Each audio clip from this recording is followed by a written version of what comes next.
Bab 9. 3 minggu telah berlalu sejak hari berkumpul di mansion. Kathy secara bertahap menyesuaikan diri dengan lingkungan baru. Dia akrab dengan beberapa pelayan yang sangat baik padanya sementara ada orang lain yang bahkan tidak repot-repot menatapnya. Tapi bukan itu yang harus dia waspadai, itu adalah orang-orang yang menyembunyikan kebencian mereka di balik wajah mereka yang tersenyum. Kathy telah mengunjungi makam orang tuanya 2 kali dalam waktu 3 minggu itu, menghabiskan sepanjang hari di sana, tidak melakukan apa-apa selain menatap kuburan sampai Elliot datang menjemputnya. Elliot dan Sylvia sibuk dengan Alexander karena Kathy menghabiskan sebagian besar waktunya di kamarnya atau di kandang kuda atau di dapur mansion. Itu memberinya kenyamanan ketika dia mengunjungi kuburan, mengira mereka ada di sana tidur nyenyak seperti yang dia lihat terakhir kali, tanpa mengetahui bahwa suatu hari, itu hanya akan menjadi jejak tulang mereka yang tertinggal. Di satu sisi adalah seorang anak yatim piatu yang berbaur dengan nasibnya yang tidak diketahui sementara di sisi lain adalah 4 wilayah kekaisaran yang tampaknya berada dalam konflik internal yang dingin karena penguasa utara telah membuat keputusannya untuk mundur dari gelarnya. Pria itu tidak memiliki pewaris langsung untuk mengambil gelar yang telah menyebabkan banyak pria dan wanita berjuang untuk itu. Wilayah barat berada di bawah Lord Delcroft, wilayah timur oleh Lord Rune, utara oleh Lord Herbert dan terakhir satu-satunya tuan manusia, Lord Norman yang mengambil alih selatan. Untuk menjaga perdamaian di antara keempat negeri itu ada dewan yang menegakkan keadilan. Di antara 4 kerajaan yang terkenal, tuan manusia bernama Norman pada dasarnya serakah. Dia mengabaikan kekuatan vampir dan jika takdir menang, dia ingin memerintah seluruh kekaisaran. Meskipun dia semakin tua dan suatu hari akan berubah menjadi debu, dia ingin menjadi penguasa mutlak. Di malam hari, setelah beberapa putaran ke kota terdekat, Alexander berada di kamarnya dengan seorang wanita di tempat tidurnya. "Kamu memiliki banyak energi hari ini tuan," terang wanita itu ketika Alexander mendorong pinggulnya dengan paksa ke pinggulnya. Wanita di tempat tidurnya adalah pelayan yang bekerja di kastil dan sudah hampir 1 jam sejak mereka mulai dengan perbuatan yang menyenangkan. Dia membenamkan giginya ke lehernya saat dia meminum darah dari vampir wanita. Tidak masalah baginya jika itu meninggalkan bekas luka nanti karena giginya semakin dalam ke daging. Menjadi keturunan darah murni, dia bisa meminum darah dari vampir lain untuk memenuhi haus darahnya. Untuk beberapa alasan, darah itu tidak cukup untuk memenuhi kebutuhannya, begitu pula pelayannya saat dia merobek daging dari lehernya sehingga membuat wanita itu lemas dan jatuh di tempat tidur. Spray putih segera menyerap cairan berdarah di sekitar leher gadis itu. Alexander memandangi tubuh tak bernyawa itu dan menyisir rambutnya yang tebal dengan tangannya, mendesah dalam prosesnya. Bergerak menjauh dari tempat tidur, dia mengeluarkan jubah hitam yang tergeletak di kursi untuk menutupi tubuhnya. Menyalakan sebatang rokok, dia mengambil isapan besar darinya, membiarkan asap memenuhi paru-parunya sebelum dia menghembuskannya melalui bibirnya ke udara saat dia duduk di sebelah jendela. Dia melihat matahari hampir terbenam dengan hanya garis-garis oranye di langit. Dengan tahun-tahun yang telah berlalu, Alexander telah tumbuh menjadi salah satu raja vampir paling kuat yang membuat orang-orang bosan. Dia memiliki sikap tenang yang membuat orang takut lebih dari vampir lainnya yang gegabah dan temperamental karena dia memiliki caranya sendiri dalam menangani situasi.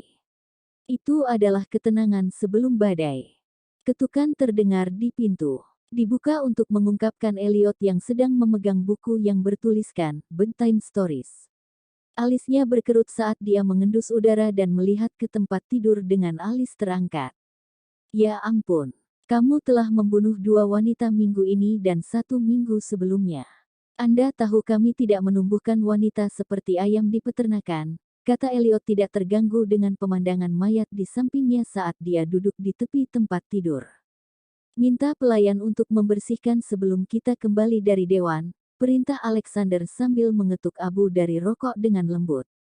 "Apakah Anda tahu apa yang akan diputuskan dewan besok?" Elliot bertanya sambil mengarahkan jarinya ke leher wanita itu. "Bagaimana saya tahu?" kata Alexander sambil menatap Cakrawala. Aye, tapi tidakkah kamu tahu sebagian besar hal yang sudah terjadi atau akan terjadi di Kekaisaran? Orang ketiganya menanyainya dan tertawa kecil. Mengenal Anda, saya yakin Anda telah memutuskan apa yang Anda inginkan hasilnya, katanya, membuat vampir Lord tersenyum. Kekaisaran itu seperti permainan catur, kata Alexander mengambil satu tarikan terakhir sebelum dia melemparkan kuncupnya keluar jendela, bangkit dan berjalan menuju lemari, tempat pria dan wanita bertarung untuk atau melawan pemimpin. Saya sudah menyiapkan pion untuk permainan yang belum dimulai, dia menyeringai. Saya mengerti. Aku akan menuju ke sebelah kalau begitu, kata Elliot sambil menepuk buku dengan tangannya yang bebas dan mulai berjalan tetapi berhenti di tengah jalan untuk berbalik. Tidakkah menurutmu kamu harus mengganti kamar Kati dengan kegiatan yang berlangsung di sini? Dia bertanya sambil menyentakkan kepalanya ke tempat tidur. Kamarnya kedap suara kecuali saya. Mengapa? Apakah Anda ingin dia di sebelah kamar Anda? Alexander bertanya sambil menyipitkan matanya dan Elliot mengangkat tangannya tanda menyerah. Tanya saja. Bagaimanapun, dia adalah anak yang lugu, kata Elliot hati-hati sebelum meninggalkan ruangan. Keesokan paginya, Alexander dan Elliot telah meninggalkan kastil dengan kereta bersama beberapa pria lain untuk menemani mereka ke Dewan. Itu adalah perjalanan 2 hari karena terletak di tengah-tengah hutan di atas bukit. Jalan mulai tertutup kabut saat mereka mendekati pengadilan dewan. Bangunannya sudah tua dan terbuat dari marmer murni. Ada pilar tinggi di sisi depan pintu masuk, langit-langit setinggi langit. Orang-orang yang menjalankan dewan adalah campuran manusia dan vampir, untuk menjaga keseimbangan dan ketidakberpihakan yang diperlukan. Saat mereka melangkah ke dalam gedung, mereka melintasi pangkalan awal di mana dokumen kekaisaran dilakukan oleh orang-orang yang duduk di meja mereka. Mencapai pengadilan, mereka memasuki aula besar di mana manusia Lord Norman sudah hadir, mencoba untuk mendapatkan bantuan dari Matthias yang merupakan salah satu anggota dewan. Selamat siang, Tuan Alexander. Kuharap perjalananmu lancar. Matthias menyapanya dengan sopan begitu Valerian Lord muncul di hadapannya, mengabaikan apapun yang dikatakan Lord manusia beberapa detik yang lalu. Memang, semulus hari akan berjalan hari ini, jawab Alexander sambil memperhatikan sekelilingnya. Tuan Norman, senang melihat Anda di sini dan di sini saya pikir terakhir kali adalah yang terakhir saya melihat Anda, dia terkekeh. Mendengar ini, mata Lord manusia berkobar karena marah tetapi dia menutupinya dengan senyuman. Halo juga, Lord Alexander.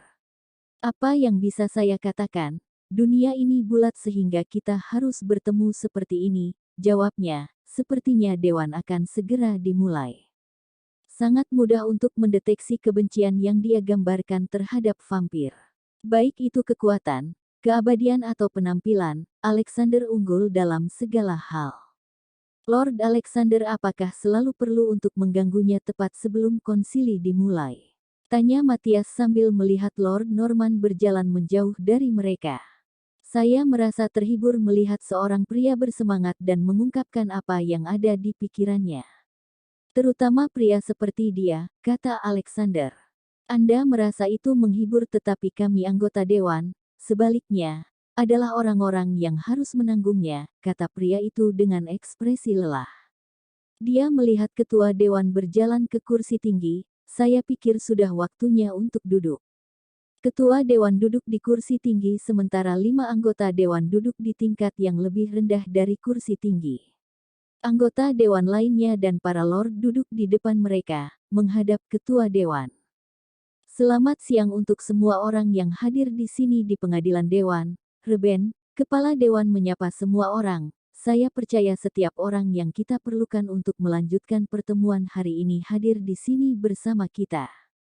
Seperti yang kita semua ketahui, Lord Herbert telah mengundurkan diri dari gelar Lord setelah 100 tahun memerintah wilayah utara. Sudah menjadi kebiasaan bagi pewaris untuk mengambil gelar, tetapi karena Lord Herbert tidak memiliki pewaris langsung, posisi terbuka bagi orang lain untuk mencalonkan kandidat yang tepat sesuai keinginan mereka. Itu juga tetap terbuka untuk orang-orang terkenal yang telah menunjukkan keberanian besar. Apakah ada yang keberatan dengan persidangan ini? Dia bertanya dengan jelas dan cukup keras untuk didengar semua orang. Ido, datang tanggapan dari tengah area tempat duduk di depan Dewan.